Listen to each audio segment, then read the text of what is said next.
We're introducing legislation to implement a national freeze on handgun ownership. What this means is that it will no longer be possible to buy, sell, transfer, or import handguns anywhere in Canada.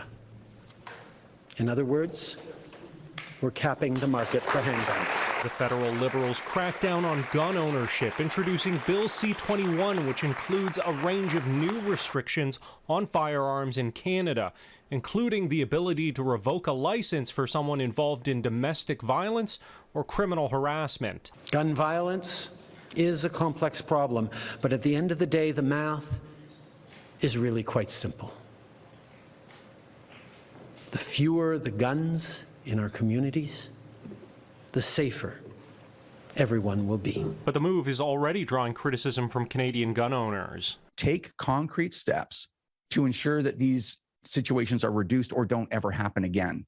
And coming down on gun owners in a different country than the country of the shooting it just doesn't do that. Rod Giltaca from the Canadian Coalition for Firearm Rights says existing gun laws are strong enough, just not sufficiently enforced. He adds that many crimes aren't committed with guns held by their legal owners, and the point of legislation should be reducing root causes of violence. Whether it is a handgun from across the border, whether it is a semi-automatic rifle that's legal to own in Canada, or it is a rented van in the streets of downtown Toronto, we need to deal with the issue of violence. And running around talking about gun control is not dealing with that issue. The Coalition for Gun Control says this is a false dichotomy. Wendy Sukier says Canada can and should take action against legal gun ownership as well as illegal guns. Creating this dichotomy between law-abiding citizens and the criminal element is really not productive in my view, because many people cross that line with the pull of a trigger, and we see that over and over and over again. Sukier is in favor of moving to ban handgun ownership at a federal level.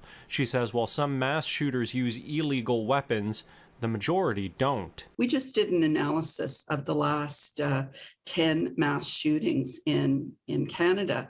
All but 2 involved legally owned guns. So the story that the only risks to Canadians are guns being smuggled in from the United States really doesn't align with the facts. Bill C-21 has seen its first reading in the Commons, but even with the Liberal supply deal with the federal NDP, it's not clear if it'll pass.